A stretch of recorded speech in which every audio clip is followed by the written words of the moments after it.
Let me start this off by saying how embarrassing this must be for Lilo and Stitch right about now. In one corner, standing at 3 feet tall, weighing 3.3 pounds, you have a creature that crash lands into a new world where they befriend an outsider in the community, form an unlikely bond, and ultimately change the perspectives of the people around them. In the other corner, standing at 6.5 feet tall, weighing approximately 1,700 pounds, you have a creature that crash landed into a new world where they befriend an outsider in the community, form an unlikely bond, and ultimately change the perspectives of the people around them. And they're both co-written and co-directed by DeBlois and Chris Sanders. And while they have a lot of similarities, this showdown is no contest. And here's where they diverge. While one live-action reimagining chose to take a very powerful story with gorgeous cinematic aesthetics and turn the volume down for some reason at basically every chance possible, the other live-action reimagining took the opportunity to enrich the source material, elevate the stakes, and hold true to the central themes that we all fell in love with in the first place. But before I get ahead of myself, this movie is not without its flaws. As much as I love the opportunity to return to the Isle of Berk in a new live-action setting and see Toothless with some very realistic skin textures, this movie had its own set of challenges, but it still surprised and delighted me, and ultimately, I kind of liked it. Hi, my name is Emily, or La Movie Mija. I'm a part-time filmmaker, full-time movie lover, and this is my review of How to Train Your Dragon.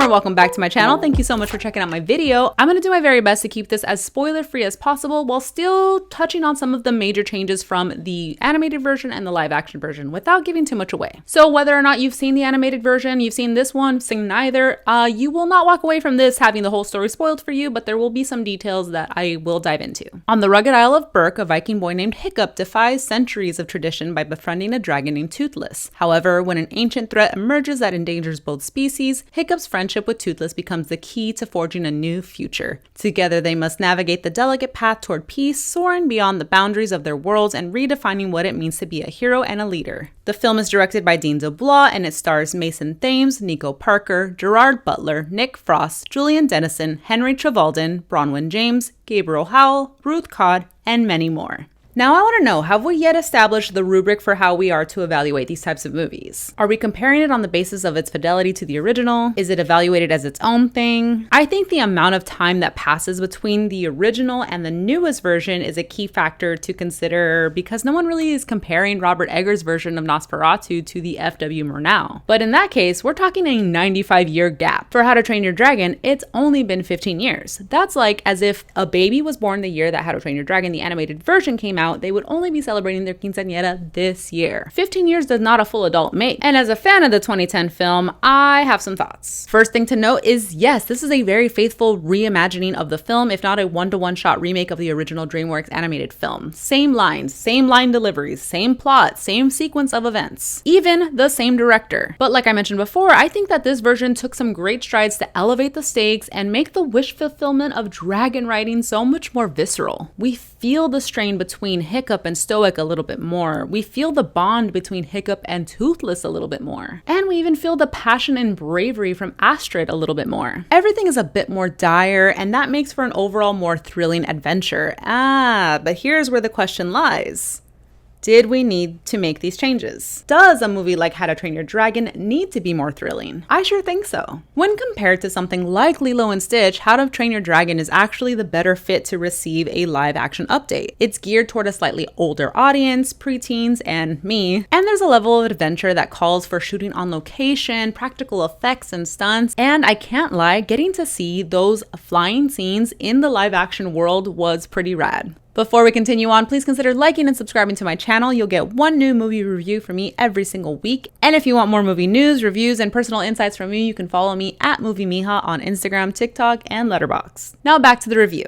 So let's get into the visuals because that's a huge expectation to live up to, especially when you're transitioning from animation to live action. If you saw my Lilo and Stitch breakdown, you know how I feel about animation. It is its own incredible medium, and even though the 2010 film looks a little dated by today's animation tech standards, I think it still holds up. So for a live action remake, I think it makes sense that they are going to help elevate the experience of giving us the Isle of Berk and actually shoot on location, and it's a bold choice that really pays off. Berk comes to life and it's stunning, mostly filmed in Northern Ireland with these beautiful cliffs, gorgeous waters, and glorious skies. Like other modern films, I feel like the nighttime scenes are just a little too dark for my taste, but thankfully we don't spend too much time in the dark in this movie. The CGI integration of Toothless is pretty remarkable and at times pretty magical. And for the most part, his character design is relatively unchanged, but definitely enhanced for greater fidelity. Which, warning, because that also means that his skin can get hurt, and seeing Toothless with like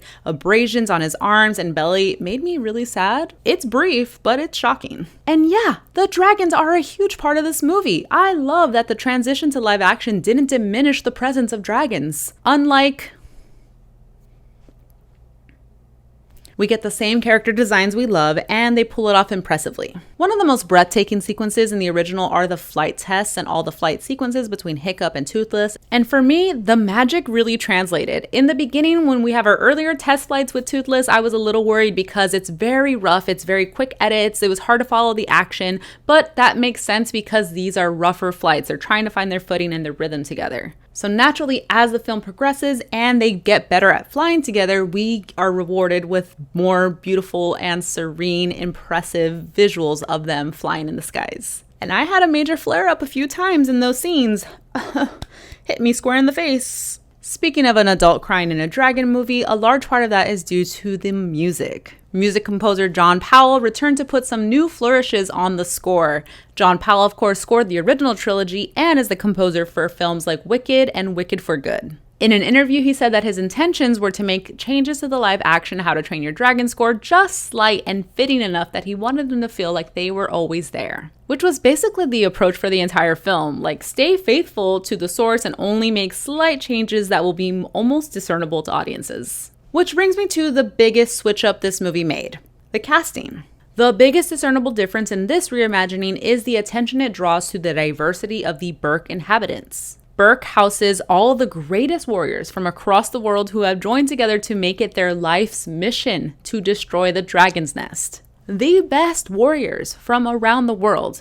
How badass is that? Not only does it enrich the mythology of the dragon slayers, it's effective in stretching Hiccup's stakes. He's not just the goofy disappointment of a son to the village chief. He is the goofy disappointment to the son of the village chief who governs all of the best dragon slayers across the world. So not being able to kill dragons is a bigger deal and a bigger shock to everyone. I love this change up because it gives people in the village greater license to be pissed off that he is not fulfilling his duties as they see fit for the Isle of Berk. And one of the characters who is most pissed off at him, of course, is Astrid, Nico Parker's character, and she plays her beautifully. Astrid's character, originated by America Ferrera, she gets the biggest stretch of anyone in this movie. There's a deeper level of conviction that she hits in her character throughout the film, and that's partly due to Nico Parker's performance, but it's also due to the Dragon Slayer mythology that is expanded upon. Now, the rest of the cast also has their own opportunities to flex their characters. You have Gerard Butler, who's reprising his role as Stoic, and he gets to dig into that role a little bit more with some serious warrior screen presence. Nick Frost takes on Gobber and of course dutifully provides some comic relief, and I think he has some great friend chemistry with Butler. Quick shout out to Ruth Codd, and she was a surprise to see as another Viking. I really like her in other projects that I've seen her in, like The Fall of the House of Usher.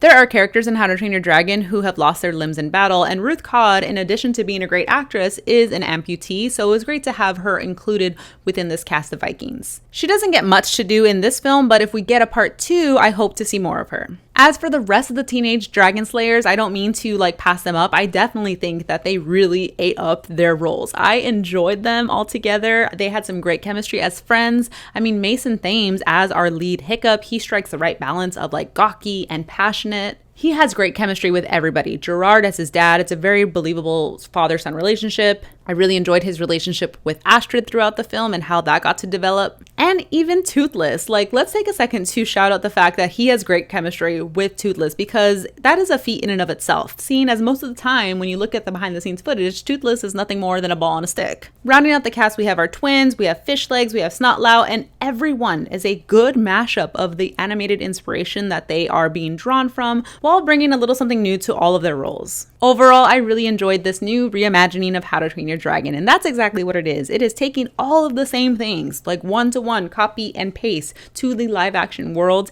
And it's just giving us a different imagining of those events and like being able to see those real sets, those clothes come to life, the production design, like the dragon CGI integration was really stunning. It's a technical feat. I thought it was translated beautifully from animation to live action without sacrificing much of the beauty, much of the feeling, much of the excitement that you get from the original version. Just like John Powell, the music composer, said, it just made slight changes so indiscernible that you probably won't even remember exactly what was different from the first one unless you go watch it back right away. So in that regard, I really want to celebrate this movie because it is going to effectively introduce new audiences to the How to Train Your Dragon world. I understand that these remakes, revamps are cash grabs at the end of the day. However, I am more approving of something like this because I do think it effectively takes everything we loved about the original film and places it in a live action setting in a way that makes sense. Do we need it? Is it necessary? Probably not. I don't think that we should ever go to a place where we think that we should straight up take good movies and keep remaking them. We should more often take some old movies that had good premises and try remaking those. If you have ideas, let me know. But I think that this is a better approach to a live action reimagining than we've seen in the past. It feels like instead of cutting corners and making things feel less visceral, less exciting, less thrilling, less further from the core material and the core themes that brought us to fall in love with the source material in the first place, I think this movie does a great job of doubling down, turning up the volume in a lot of places, and ultimately will introduce new audiences to the franchise. And whether you're a fan of the animated version, the live action, or both of them, I feel like there's going to be a lot that you agree upon, and I think bringing fandoms together is more exciting than tearing them apart. But let me know what you thought of How to Train Your Dragon 2025, and if you think that we should get a sequel. I do think we should get a sequel. How to Train Your Dragon 2 is my personal favorite in the trilogy. All right, that's all for now. Thank you so much for watching my video. I'll see you next time. Bye.